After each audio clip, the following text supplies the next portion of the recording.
Last lecture में हमने सत्कार्यवाद देखा है, असत्कार्यवाद और इम्पोर्टेंस ऑफ सत्कार्यवाद इन आयुर्वेदा। तो असत्कार्यवाद के इम्पोर्टेंस आज हमें देखने हैं, इम्पोर्टेंस इन आयुर्वेदा। तो उसके पहले कुछ पॉइंट्स आपको नोट डाउन करने हैं। First point note down, Satkaryavad told by Sankhya darshan. हमें पता है कि सत्कार्यवाद सांख्य दर्शन ने बताया है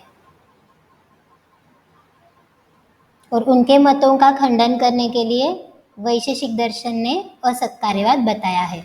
सो असत्कार्यवाद और आरंभवाद, यहाँ पे लिखा है वैसे लिखो, असत्कार्यवाद और ऑब्लिक आरंभवाद टोल्ड बाय वैशेषिक दर्शन, न्याय दर्शन एंड बौद्ध दर्शन। वैशेषिक दर्शन, न्याय दर्शन एंड बौद्ध दर्शन।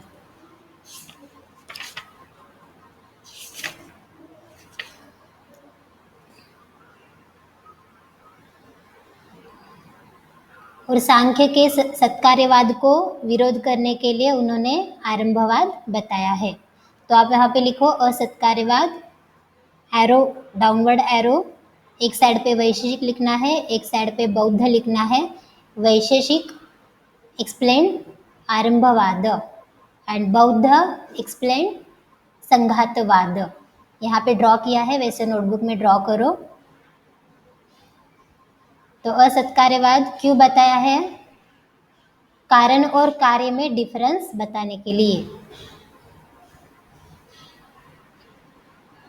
उसके पॉइंट्स हमने देखे हैं कि कारण और कार्य में क्या क्या भेद होते हैं। यहाँ पे आपको अगर श्लोका लिखना है तो श्लोका लिख सकते हो। आरंभवाद क्या कहता है कि कार्य का आरंभ होता है, मतलब न्यूली फॉर्म होता है, इसलिए आरभ्यते इति आरंभः। ये आप लिखो श्लोका, आरभ्यते इति आरंभः।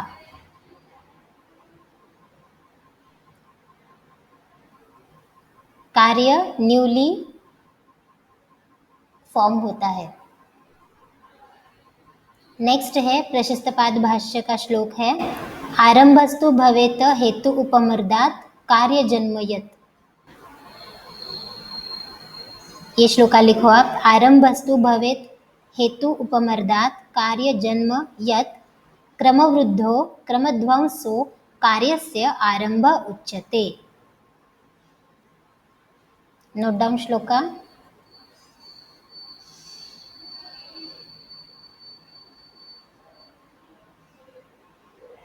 हेतु उपमर्दन, उपमर्दन मीन्स नाश होना।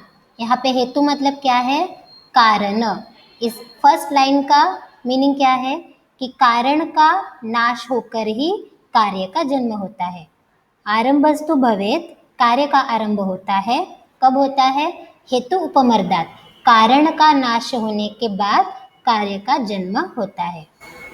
सेकंड लाइन, क्रमवृद्धो, क्रम से कारणत्व खुद का अस्तित्व नष्ट कर देता है, मतलब कारण का नाश क्रम से होता है, ठीक है। क्रमध्वंसो, और क्रमवृद्धो मतलब क्रम से कार्यतत्व का अस्तित्व निर्माण होता जाता है। तो क्रमवृद्धो क्रमध्वंसो मतलब, क्रमवृद्धो मतलब कार्य के अस्तित्व की क्रम से वृद्धि होती जाती है, और क्रमध्वंसो मतलब कारण के अस्तित्व का नाश क्रम से होता रहता है, और कार्य से आरंभ उच्यते। और क्रमवृद्ध और क्रमध्वंस से कार्य का आरंभ होता है।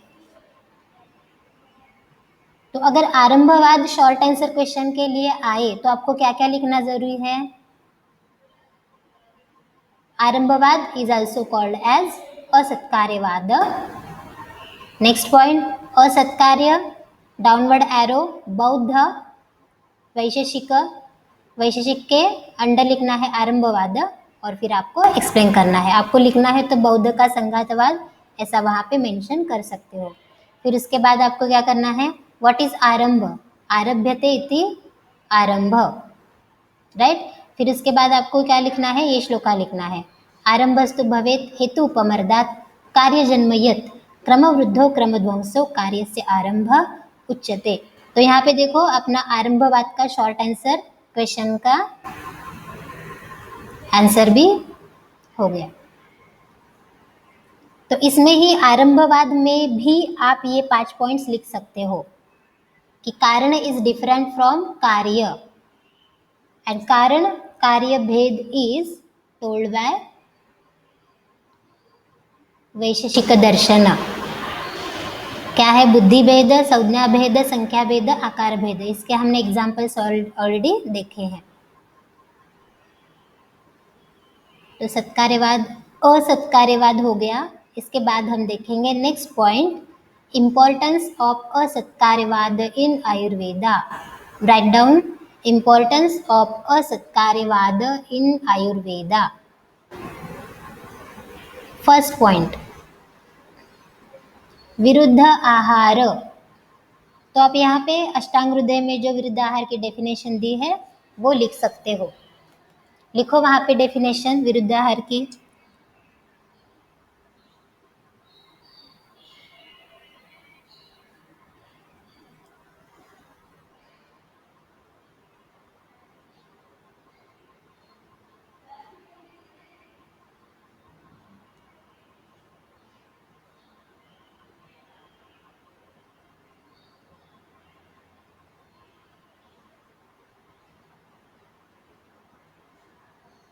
क्या है डेफिनेशन? यत् किंचित दोषम उत्क्लेश न हरे तत् समासतः। विरुद्ध।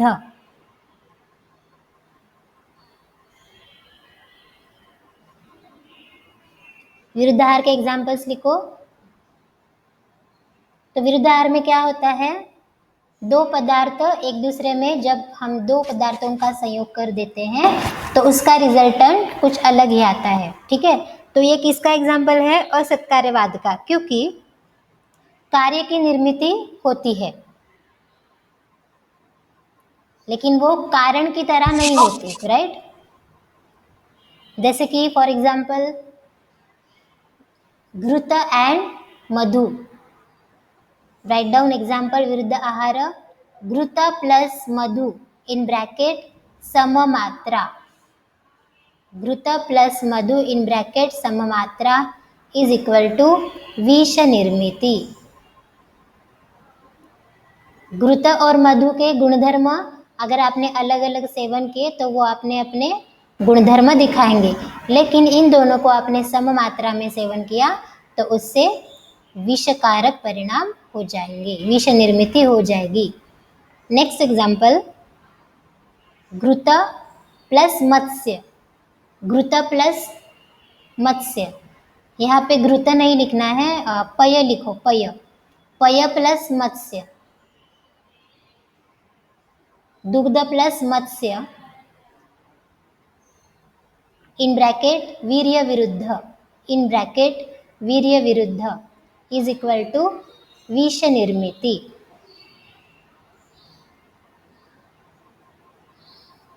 सेकंड एग्जाम्पल, शरीर।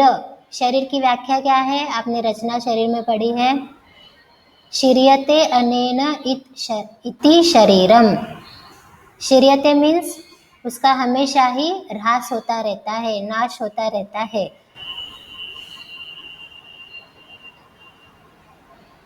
शरीर का स्वभाव से ही ह्रास या नाश होता रहता है।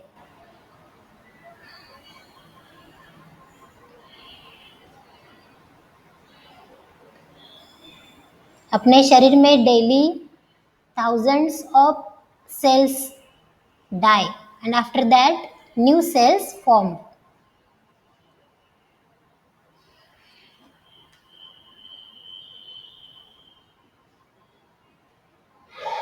थर्ड एग्जाम्पल, औषधि निर्माण।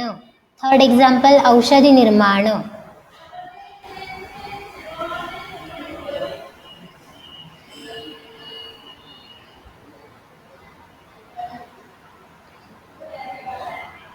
हम औषधि निर्माण में क्या करते हैं? अलग अलग द्रव्यों का संयोग करके अलग अलग कल्प बनाते हैं। ठीक है, फॉर्मेशन ऑफ औषधि।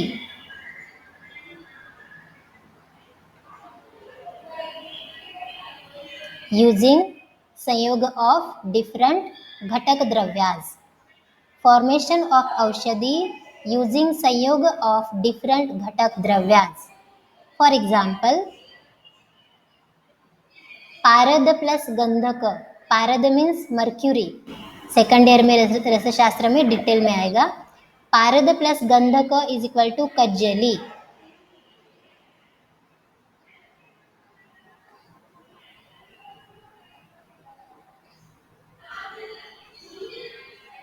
तो कज्जली के जो गुणधर्म होते हैं वो अलग होते हैं. नेक्स्ट,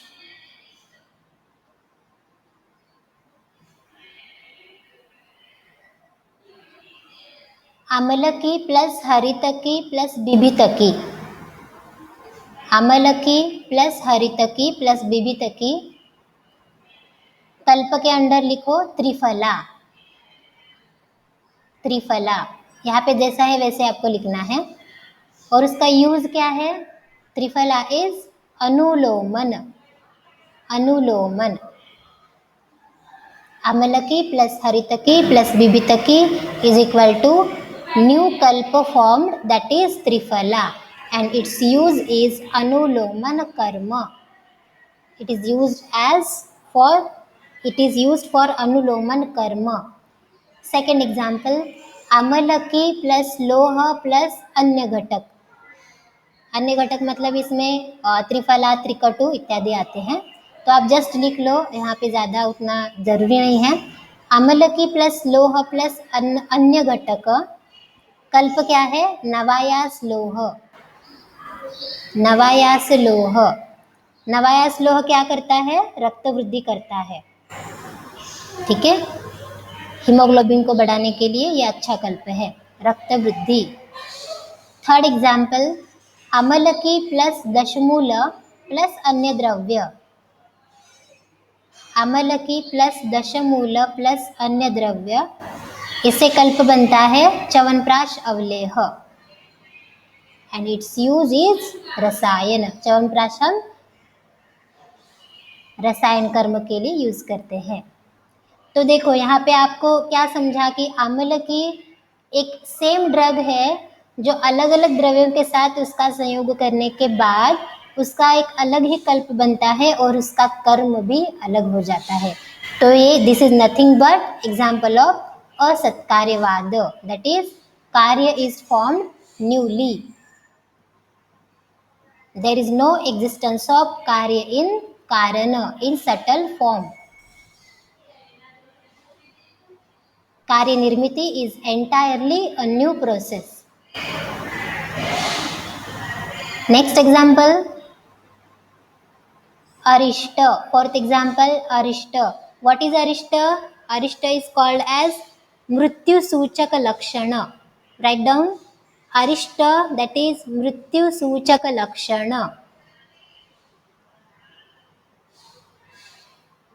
अरिष्ट असाध्य व्याधियों में दिखाई देते हैं. हमने असाध्य व्याधियों के जो गुणधर्म हैं, जो लक्षण है उसमें देखा है अरिष्ट. उसमें अरिष्ट होते हैं. तो अरिष्ट में क्या होता है? रुग्ण शरीर में आकस्मिक बदल होने लगते हैं. ठीक है, तो Arishta is example of Asatkaryavad. For example, अरिष्ट में ही एक एग्जाम्पल लिखो. Different types of gandhas. Gandhas और स्मेल. स्मेल भी लिख सकते हो. Different types of smells from rugna sharir. अरिष्ट लक्षण में एक ऐसा भी लक्षण है जिससे रुग्ण के शरीर से अलग अलग प्रकार के गंध आते हैं. कभी कभी सुगंध भी आते हैं और कभी कभी दुर्गंध भी आते हैं. तो वो अरिष्ट में आते हैं. वो सेकंड ईयर में क्लियर हो जाएगा. एंड लास्ट एग्जाम्पल, रसायन. लास्ट एग्जाम्पल, रसायन. रसायन द्रव्यों के सेवन से क्या होता है? अपने शरीर में चेंजेस होते हैं. आकस्मिक चेंजेस होते हैं, अच्छे चेंजेस होते हैं. सो रसायन, इफेक्ट ऑफ रसायन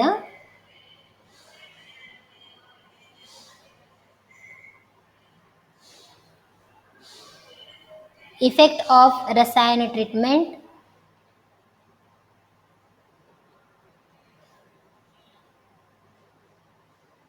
can be considered as Arambhavad और Asatkaryavad. Effect of rasayan treatment can be considered as Arambhavad और असत्कार्यवाद. तो यहाँ पे हमारे 5 पॉइंट्स हो गए.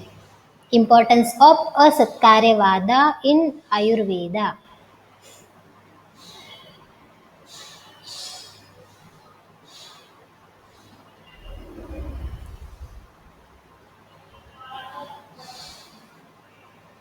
तो इसके बाद हम अलग अलग टाइप्स के वाद देखने वाले हैं. यहाँ पे हमने एक तो देख लिया सत्कार्यवाद और असत्कार्यवाद. और भी कुछ वाद है वो हमें पढ़ने हैं. तो उसके पहले हम वाद की डेफिनेशन देख लेते हैं. व्हाट इज वाद?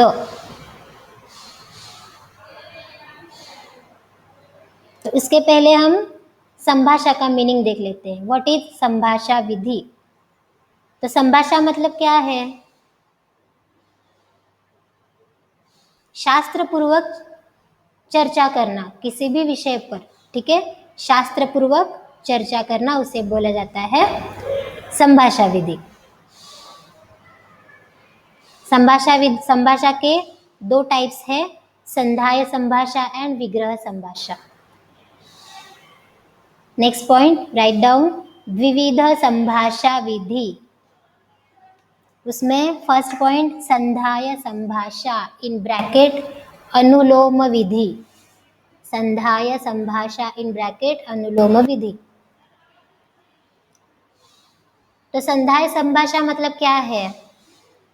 संधाय संभाषा ऐसे व्यक्तियों में होती है कि जो व्यक्ति ज्ञान में विज्ञान में वचन प्रतिवचन संपन्न अकोपन अनुपस्कृत इत्यादि गुण युक्त होते हैं. और दोनों साइड के भी जो व्यक्ति है उनका ज्ञान और विज्ञान सम होता है. मतलब दोनों साइड के भी लोग उतने ही टैलेंटेड होते हैं. ठीक है, संभाषा करने के लिए. और विग्रह संभाषा में क्या होता है कि एक पक्ष दूसरे से हीन होता है. मतलब एक पक्ष का नॉलेज अच्छा होता है, दूसरे पक्ष का नॉलेज थोड़ा सा कम होता है या हीन होता है. और विग्रह संभाषा उसी से ही करनी चाहिए जिसका ज्ञान अपने से कम हो, जिसका नॉलेज अपने से कम हो, जिसे हम इजीली हरा सकते हैं. तो विग्रह संभाषा किसके साथ करनी है? ज्ञान विज्ञान इत्यादि से जो हीन व्यक्ति है उनके साथ हमें विग्रह संभाषा करनी होती है. तो आप अभी के लिए इतना ही याद रखो कि संभाषा के 2 टाइप्स है. एक है संधाय संभाषा. संधाय संभाषा को अनुलोम विधि बोला जाता है. और संधाय संभाषा में जो दोनों भी पक्ष जो होते हैं, दोनों साइड के पक्ष होते हैं, वो ज्ञान विज्ञान वचन संपन्न होते हैं इत्यादि गुणयुक्त होते हैं. दोनों का भी नॉलेज सम होता है. दूसरा टाइप है विग्रह संभाषा. उसे प्रतिलोम संभाषा भी बोला जाता है. और इसमें एक पक्ष ज्ञान विज्ञान वचन प्रतिवचन संपन्न होता है और दूसरा पक्ष ज्ञानहीन विज्ञानहीन वचनहीन इत्यादि गुणयुक्त होता है. और विग्रह संभाषा अपने से श्रेष्ठ व्यक्ति से कभी नहीं करनी चाहिए. बस इतना आप यहाँ पे याद रखो. तो हमने संभाषा विधि क्यों देखा? क्योंकि वाद की डेफिनेशन में विग्रह्य शब्द आता है इसलिए. तो हम क्या देखेंगे? वाद की डेफिनेशन. वाद मार्ग पद हमने देखे हैं. राइट डाउन डेफिनेशन ऑफ वाद. तत्र वादो नाम यत् परेण सह शास्त्रपूर्वकं विग्रह्यं कथयति. यत् परेण सह शास्त्रपूर्वकं विग्रह्यं कथयति. एक दूसरे के साथ शास्त्रपूर्वक विग्रह्य संभाषा में संभाषा करना. ठीक है, दैट इज कॉल्ड एज वाद. तो आपको यहाँ पे क्लिक हो जाएगा कि यहाँ पे विग्रह्य शब्द है. तो विग्रह्य संभाषा कहाँ पे करनी है? जब दूसरा पक्ष अपने से कम ज्ञानवान हो, ज्ञान विज्ञान वचन इनमें हीनता हो, ज्ञानहीन वचनहीन विज्ञानहीन ठीक है। यत् परिणसः शास्त्रपूर्वकं विग्रह्यं कथयति। वाद के दो टाइप्स है। Types of vad, right down types of vad. First jalp and second vitanda. First jalp and second vitanda. तो जल्प मतलब क्या होता है? जल्प में हम क्या करते हैं कि अपने अपने पक्ष का स्थापन करते हैं, ठीक है, और दूसरों के भी मत हम सुन लेते हैं। दैट इज स्व स्वपक्षम स्थापयत परपक्षम उद्भावेतः।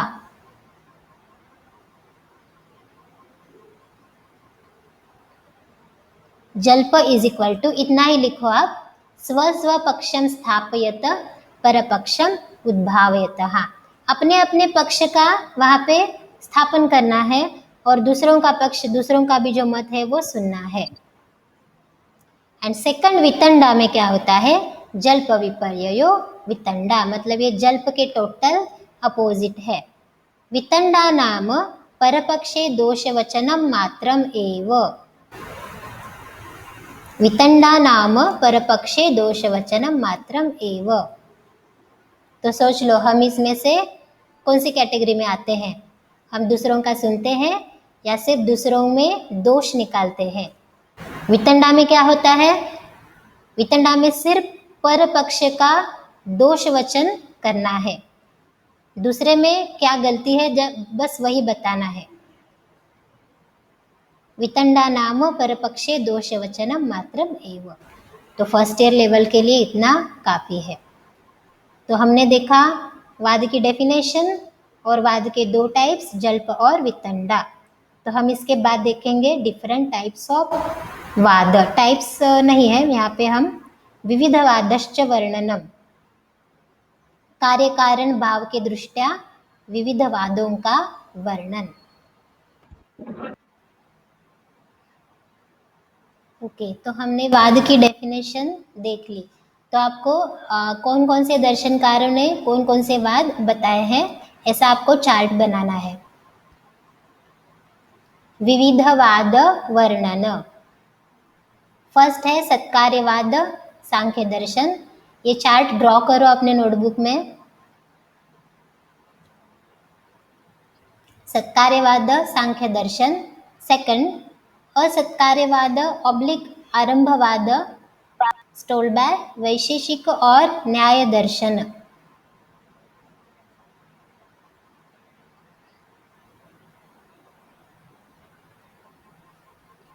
थर्ड परमाणुवाद, परमाणुवाद वैशेषिक दर्शन।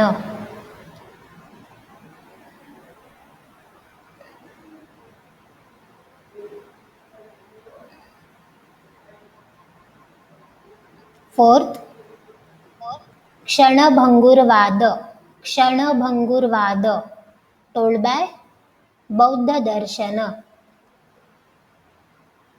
क्षणभंगुरवाद बौद्ध दर्शन। फिफ्थ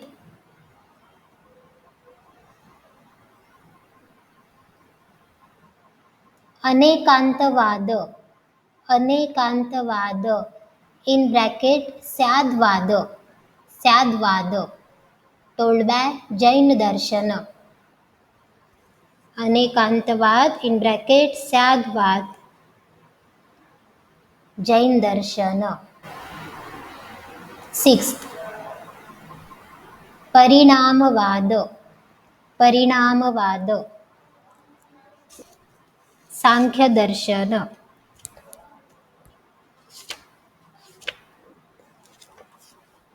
सांख्य दर्शन। सेवन विवर्तवाद,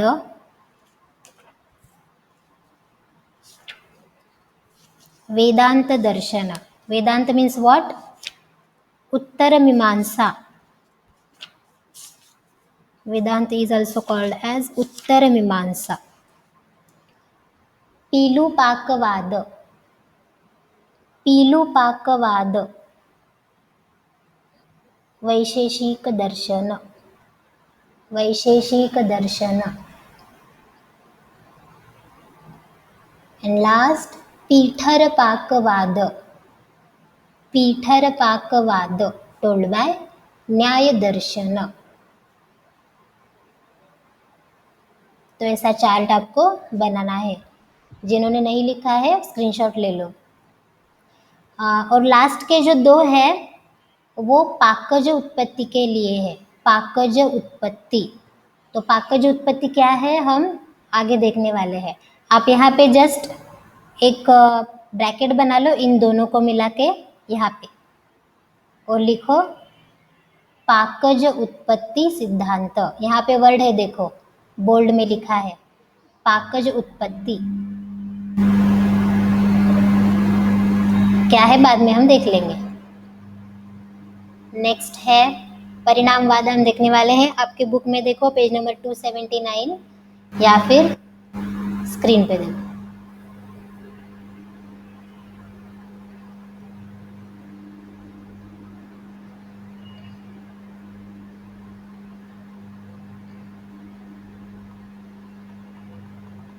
तो जैसा कि हमने देखा परिणामवाद किसने बताया, सांख्य दर्शन। तो फर्स्ट लाइन लिखो वहाँ पे, यहाँ पे लिखो पेंसिल से या फिर नोटबुक में लिखो Parinamvad has been described by Sankhya darshan. What is parinam? Parinam is transformation of karan into karya is known as parinam. As it is आपको लिखना है, बाद में लिख सकते हो। द परिणाम ऑफ कारण इज द कार्य। कार्य मतलब क्या है? कारण का ही परिणाम है। कारण में ट्रांसफॉर्मेशन होकर कार्य उत्पन्न हुआ। Second point, the creation that is Srishti is transform from प्रकृति और अव्यक्त। द परिणाम ऑफ अव्यक्त इज द सृष्टि। तो सृष्टि उत्पत्ति में हमने जो क्रम देखा है, फ्लो चार्ट देखा है, आप दर्शन चैप्टर में जाके फ्लो चार्ट देखो।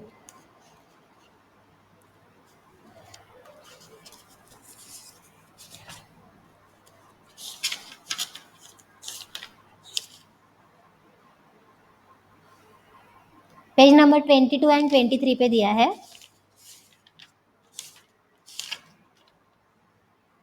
मूल प्रकृति दैट इज अव्यक्त, अव्यक्त से डाउनवर्ड एरो, अव्यक्त से बनता है महत दैट इज बुद्धि, और महत से तीन अहंकार सात्विक राजस तामस। सात्विक और राजस अहंकार से इंद्रिय बनते हैं, राजस और तामक अहंकार से तन्मात्राएं बनती है, और तन्मात्राओं से आगे महाभूत बनते हैं, और महाभूत से आगे सृष्टि की निर्मिति होती है। राइट? तो यहाँ पे आप वो फ्लो चार्ट ड्रॉ करो। कहाँ पे? सेकेंड पॉइंट में। द क्रिएशन दैट इज सृष्टि उत्पत्ति इज ट्रांसफॉर्म फ्रॉम प्रकृति और अव्यक्त दैट इज द परिणाम ऑफ अव्यक्त इज सृष्टि। तो यहाँ पे क्या हो रहा है? अव्यक्त का ट्रांसफॉर्मेशन हो रहा है महत में, महत का ट्रांसफॉर्मेशन हो रहा है तीन अहंकारों में। अगेन दो दो अहंकारों से यहाँ पे उनका ट्रांसफॉर्मेशन हो रहा है, एकादश इंद्रिय और दूसरी साइड पे पंच तन्मात्रा। तो this is nothing but transformation, nothing but Parinamvad. The prakriti is trigunatmaka, the vaishamya of triguna leads to srishti utpatti. यहाँ पे लिखो द प्रकृति इज त्रिगुणात्मक, वहाँ पे लिखो सत्व गुण रजत, सत्व रजतमसाम साम्यावस्था प्रकृति। किसने बताया है? सांख्य दर्शन ने बताया है। सांख्य दर्शन ने क्या बताया है कि सत्व रज और तम इन तीन गुणों में जब इक्विलिब्रियम होता है तब प्रकृति होती है, और प्रकृति में जब डिस्टर्बेंस आता है, इन तीन गुणों में जब डिस्टर्बेंस आता है तभी आगे सृष्टि की उत्पत्ति होती है। तो यहाँ पे आप लिखो सत्व रज तमसा साम्यावस्था प्रकृति। The prakriti is trigunatmak. Next लिखो the vaishamya of triguna leads to srishti utpatti. उसके बाद लिखो third point, Sankhya considered Satkaryavad is parinam, Vedanta considered विवर्तवाद is परिणाम। ये पॉइंट आप स्किप भी कर सकते हो। सांख्य ने वैसे भी सत्कार्यवाद बताया है और वेदांत ने विवर्तवाद बताया है। फोर्थ, परिणाम can be understood in two types. यहाँ पे परिणाम के दो टाइप्स दिए हैं, इसका रेफरेंस यहाँ पे नहीं है, तो सांख्य दर्शन के अकॉर्डिंग ही होना चाहिए। तो लिखो, परिणाम can be understood in two types. First, सदृश्य परिणाम। सदृश्य में एग्जाम्पल क्या है? The milk in the general usage repeatedly heated and parinama takes place without and variation in its Swarupa is known as सदृश परिणाम। तो देखो, दूध है, दूध को हमने 2-3 बार तपाया, हीट किया, ठीक है, तो दूध दूध ही रहता है। बार बार हीट करने से उसका दही नहीं बनता, घी नहीं बनता, राइट? तो ये क्या हुआ? सदृश परिणाम। एंड सेकेंड एग्जाम्पल में चेंज ऑफ स्वरूप एज अ रिजल्ट ऑफ परिणाम, जैसे कि मिल्क इनटू कर्ड। विसदृश परिणाम में एग्जाम्पल आएगा milk is transformed into curd.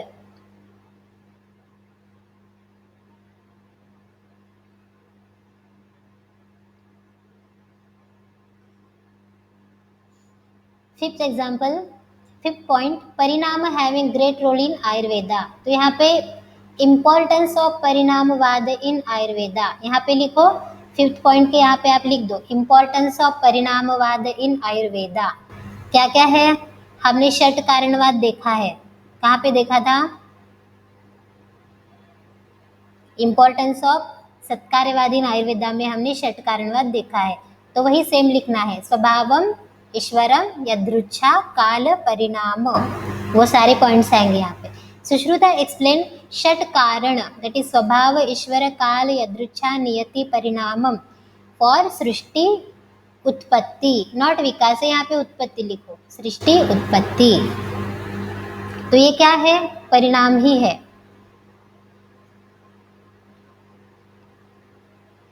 इन 6 में से एक परिणाम है। Second, formation of nava karana द्रव्य, षट पदार्थ, सप्त धातु, rasa, विपाक, virya etcetera are formed due to parinam. Formation of nava karana द्रव्य, षट पदार्थ। षट पदार्थ को चरक जी ने क्या कहा है? षट कारण कहा है। वो पॉइंट भी आप यहाँ पे लिख सकते हो। इति उक्तम कारणम, ऐसा कहा है चरक जी ने, आप लिखो इति उक्तम कारणम। क्या है श्लोका? सामान्यम च विशेषम च गुणान द्रव्यानि कर्म च समवायम च तज्ञात्वा इति उक्तम कारणम। षट कारण, सप्त धातु, और आपने फिजियोलॉजी में पढ़ा है रस परिणमन, राइट, रक्त परिणमन, तो वो क्या है? That is nothing but Parinamvad. परिणमन बोला है ना,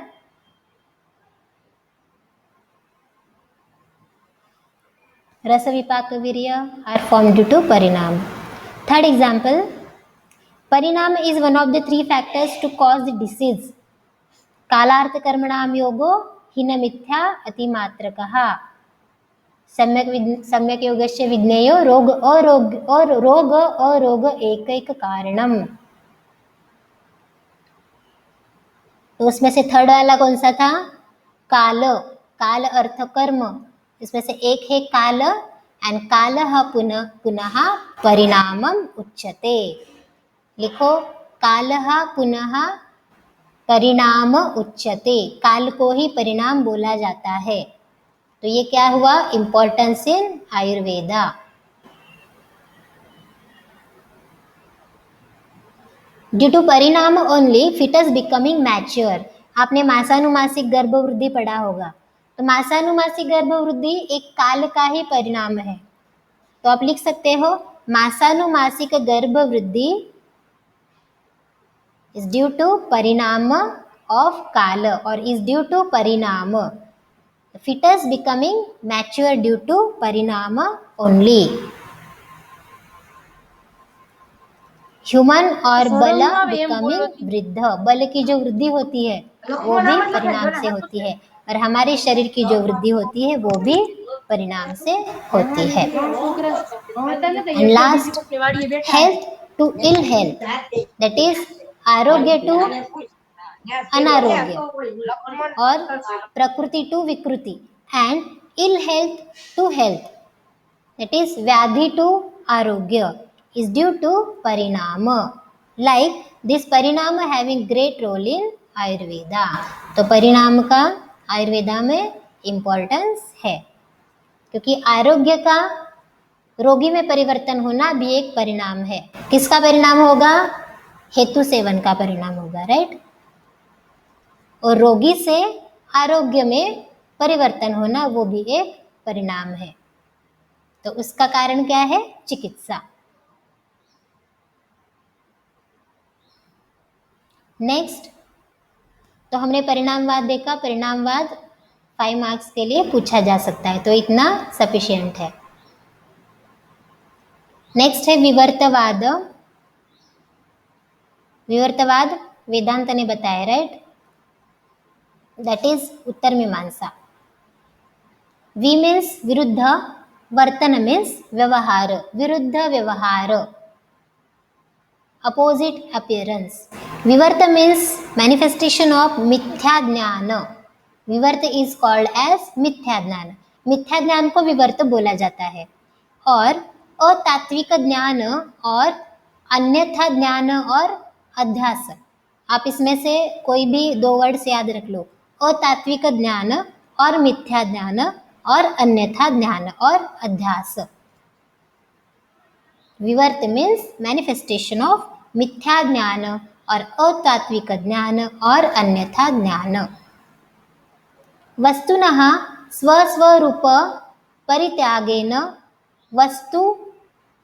वस्तु अंतर मिथ्या प्रतीति विवर्तः. अयम एव विवर्तो अध्यास इति च उच्यते. यहाँ पे क्या होता है कि एक वस्तु का जो स्वरूप होता है, तो उसका वह स्वरूप परित्याग, मतलब स्वरूप कुछ अलग ही दिखता है. दैट इज वस्तुअंतर, वस्तु प्लस अंतर, दैट इज वस्तुअंतर. उससे क्या होता है? एक मिथ्या ज्ञान होता है. तो मैं आपको एग्जाम्पल बताती हूँ, उससे और क्लियर हो जाएगा. कि अंधेरे में देखो कि एक रस्सी पड़ी है, बड़ी वाली रस्सी, ठीक है. तो आपको क्या लगेगा अंधेरे में? कि वो सांप ही है, ठीक है. यहाँ पे एग्जाम्पल क्या दिया है? रज्जू. रज्जू मीन्स रस्सी होती है, जो बड़ी रस्सी होती है उसको यहाँ पे रज्जू बोला है. तो rajju as sarpa, rajju can be seen as sarpa. Appearance of thread as serpent. तो ये एग्जाम्पल आप लिख सकते हो. Next, the Brahma is only satya. Vedanta दर्शन ने यहाँ पे सृष्टि उत्पत्ति के लिए ब्रह्म को कारण माना है, ठीक है, और ब्रह्म को ही सत्य बोला है. और इसके लिए, इसके रिगार्डिंग एक श्लोका क्या था? ब्रह्म सत्यम जगत मिथ्या. एक ब्रह्म ही सत्य है और ये जो सारी सृष्टि है वो एक मिथ्या ज्ञान है. ये जो सृष्टि है ये विवर्त है, विवर्तवाद. आप दर्शन चैप्टर में पढ़ो और क्लियर हो जाएगा, ठीक है. नेक्स्ट, द सृष्टि इज असत्य. देखो, ब्रह्म इज ओनली सत्य, नित्य, सतरूप, कारण for Srishti, right. And Srishti is असत्य, अनित्य, असतरूप and finally merges in Brahma. जब सृष्टि का प्रलय होता है तब सृष्टि ब्रह्मा में विलीन हो जाती है. That is it merges in Brahma. Next point. Next, importance of Vivartvad in Ayurveda.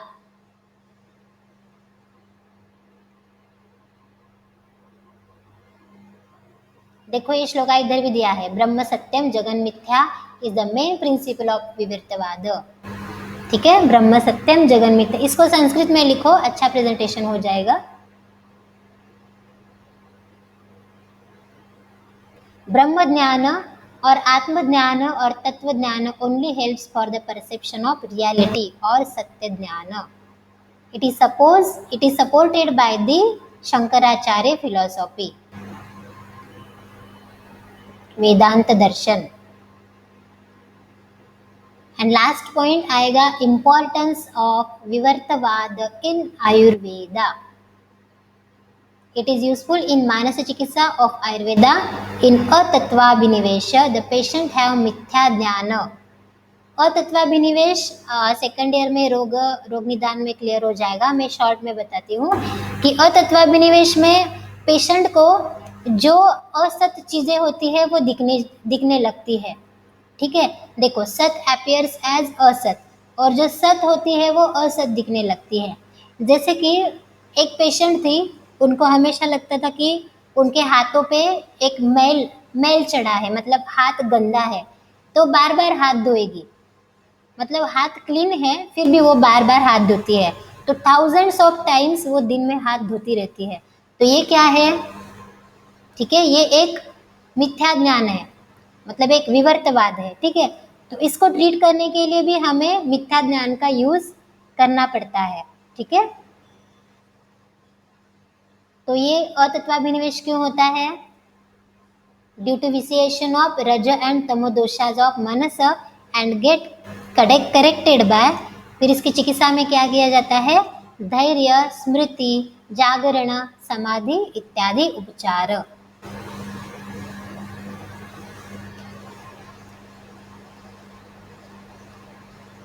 इसके और भी कुछ एग्जाम्पल्स हैं. राजयक्ष्मा चिकित्सा में भी एक एग्जाम्पल है कि राजयक्ष्मा चिकित्सा में रुग्ण के शरीर में क्षय होता है और वो क्षय को मतलब क्षय को ट्रीट करने के लिए हमें उसको मांसरस देना पड़ता है.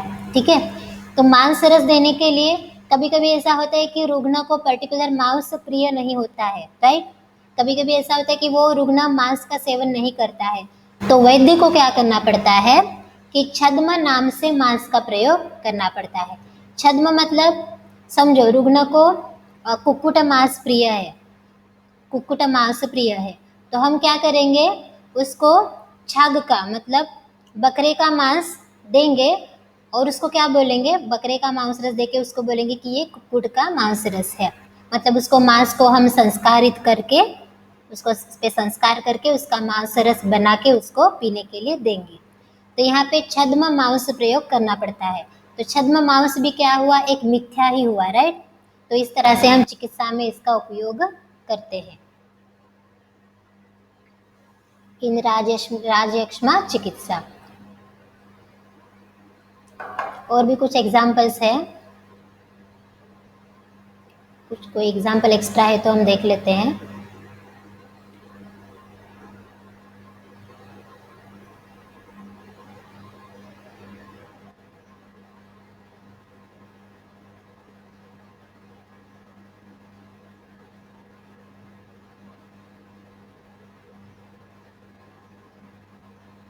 ठीक है, कुछ एक्स्ट्रा एग्जाम्पल हो मैं बाद में आपको दे दूंगी.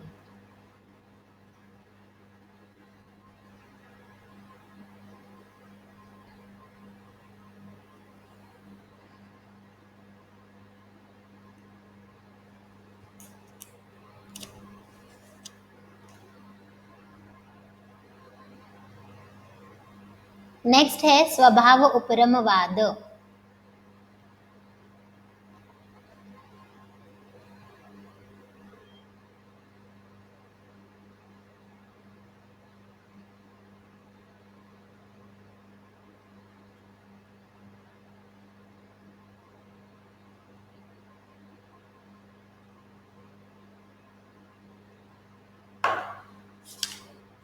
तो स्वभाव उपरमवाद का रेफरेंस सिर्फ चरक संहिता में है, चरक सूत्र 16 अध्याय. स्वभाव उपरमवाद इज टोल्ड बाय चरक. यहाँ पे आप लिख लो, यहाँ पे नोट कर लो. थियरी ऑफ नेचुरल डिस्ट्रक्शन और होम्योस्टेसिस. स्वभाव से विनाश होना. उपरम मीन्स विनाश. यहाँ पे संधि विग्रह करके लिखो, स्वभाव प्लस उपरम इज इक्वल टू स्वभाव उपरम. स्वभाव मीन्स व्हाट? प्रकृति, और नेचुरल और ऑटोमेटिक. एंड उपरम मीन्स डिस्ट्रक्शन और अनिलेशन ऑफ क्षय, ठीक है। द क्षय ऑफ दोषा धातु एंड मला इज अहेतुक। तो सिद्धांत क्या है, हम सिद्धांत देख लेते हैं। सबसे पहले स्वभाव उपरम की डेफिनेशन देख लेते हैं। स्वभावात विनाश कारण निरपेक्षात उपरमो विनाशः स्वभाव उपरमः। मतलब भाव पदार्थों के उत्पत्ति के लिए कारण है, लेकिन उनके विनाश के लिए कोई भी कारण नहीं है। देयर इज कारण for bhava padartha utpatti, but there is no any reason और कारण फॉर भाव पदार्थ विनाश। द दोष धातु मल उपरम और क्षय occurs naturally without specific cause। इसके सिद्धांत के लिए एक आधारभूत एक श्लोक दिया है, जायन्ते हेतु वैषम्यात् विषमा देह धातवः।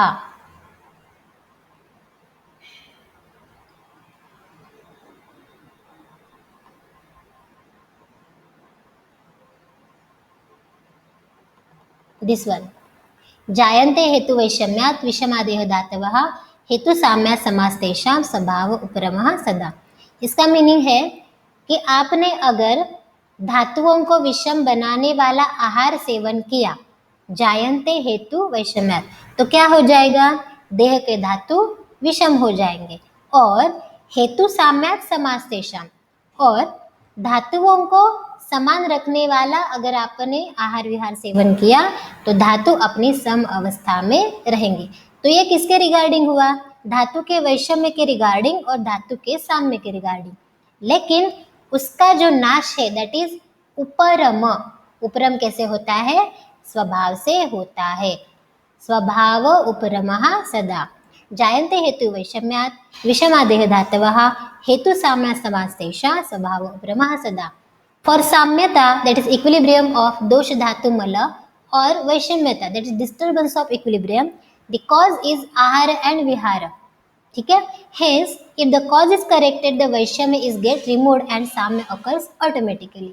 बराबर, जैसे कि आपने विषम हेतुओं का आहार विहार सेवन किया तो धातु विषम हो जाएंगे, साम्य हेतु सेवन किए तो धातु साम्य अवस्था में रहेंगे, लेकिन उनके विनाश के लिए स्वभाव ही कारण है, दैट इज स्वभाव उपरमः सदा। दैट इज डिस्ट्रक्शन ऑफ दोष धातु मला occurred ड्यू टू स्वभाव उपरम वाद, occurred ड्यू टू स्वभाव।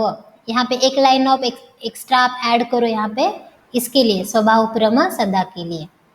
डिस्ट्रक्शन ऑफ और विनाश ऑफ दोष धातु मलास occurred due to only स्वभाव, that is स्वभाव उपरम, स्वभाव से नाश।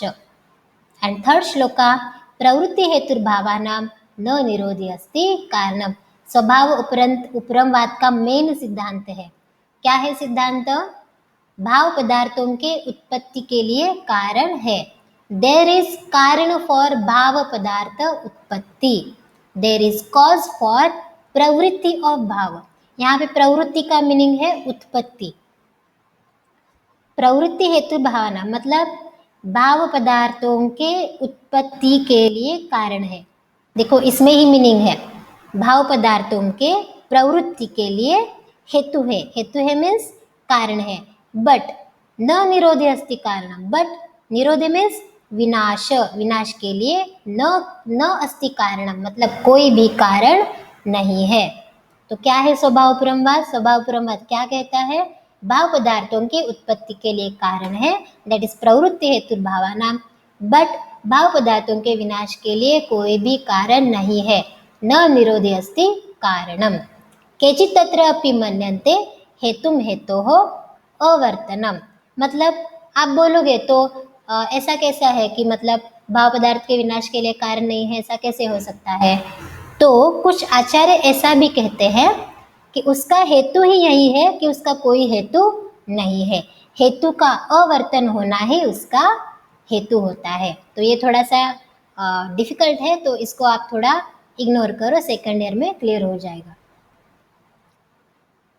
There is cause for pravritti of bhav, vriddhi और utpatti of dhatumala, but no cause is present for nivritti. आप यहाँ पे निरोध वर्ड लिखो, चलेगा, श्लोक में जो है वही लिखो। और यहाँ पे वृद्धि और क्षय, ये थोड़ा सा आप ये वर्ड्स यहाँ पे इतने प्रॉपर नहीं है, ठीक है, लेकिन यहाँ पे कुछ एग्जाम्पल दिए हैं। मधुर आम्ल लवण रस अपीयर्स टू रिड्यूस और एलिवेट वात but it is not true by the above. ये छोड़ो, सेकंड एग्जाम्पल देखो। For lightning of Deep, that is lamp, आपने दीप जलाया, ठीक है, तो उसमें क्या है, थ्रेड है, ऑयल है और मिट्टी का दिया है, are needed, but after some time lamp stops automatically. दिया बुझ जाता है, वो अपने आप ही बुझ जाता है, उसके बुझने के लिए कोई भी कारण नहीं है, ऐसा यहाँ पे स्वभावपरमवाद कहता है। तो ये एग्जाम्पल चक्रपाणी ने टीका में दिया है। Hence no cause is needed for destruction. आपने दिया जलाया है तो अपने आप ही बुझने वाला है, उसको कोई भी स्पेसिफिक कारण नहीं है। तो आप क्या बोलोगे, तेल खत्म हो गया इसलिए बुझ गया। तो इसलिए कुछ आचार्य बोलते हैं कि हेतु का ना होना, हेतु का ना होना ही यहाँ पे हेतु है, मतलब तेल का ना होना ही यहाँ पे हेतु है। तो थोड़ा डिफिकल्ट है, जस्ट आप सेकंड एग्जाम्पल याद रखो।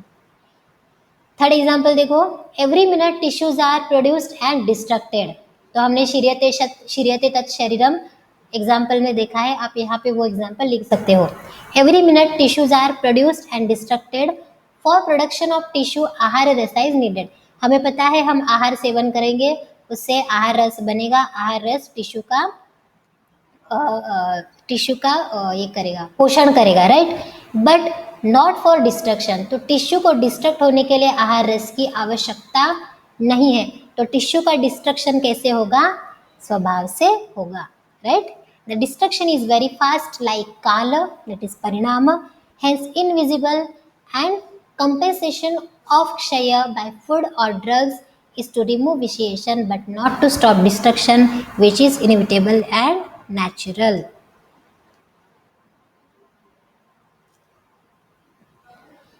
मतलब आप चिकित्सा के लिए जो भी ड्रग्स या आहार यूज करते हो वो दोषों का प्रकोप तो कम करेगा, राइट, लेकिन जो डिस्ट्रक्शन हो रहा है वो डिस्ट्रक्शन को स्टॉप नहीं कर सकता। डिस्ट्रक्शन होता ही रहता है और न्यू टिश्यू फॉर्मेशन होता ही रहता है।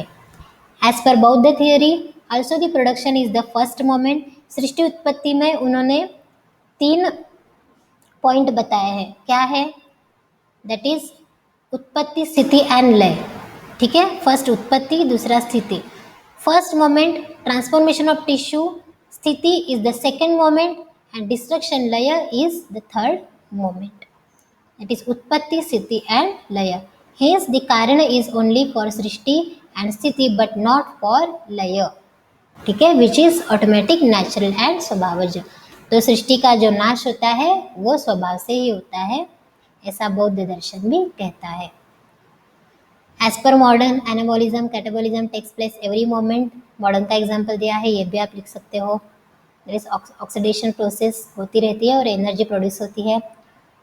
6th एग्जाम्पल कुछ इरिलेवेंट सेंटेंस है, मुझे तो नहीं समझा, आप देख लो। 7th point, production of tissue is by food, its transformation into new tissue is by destruction of old tissue. देखो, न्यू टिश्यू ट्रांसफॉर्म होती है, ठीक है, और डिस्ट्रक्शन, ओल्ड टिश्यू का डिस्ट्रक्शन स्वभाव से ही होता रहता है। It is the common physiology for growth और change of structure. It is supported by Swabhavparamvad. तो ये भी स्वभावपरमवाद ने मतलब इसको सपोर्ट किया है। Production of tissue is by food, its transformation into new tissue is by destruction of old tissue. पुराने पेशियों का नाश होता है और नई पेशियां उत्पन्न होती है। बाकी के जो रिमेनिंग क्षणभंगुरवाद है वो हम नेक्स्ट लेक्चर में देखेंगे।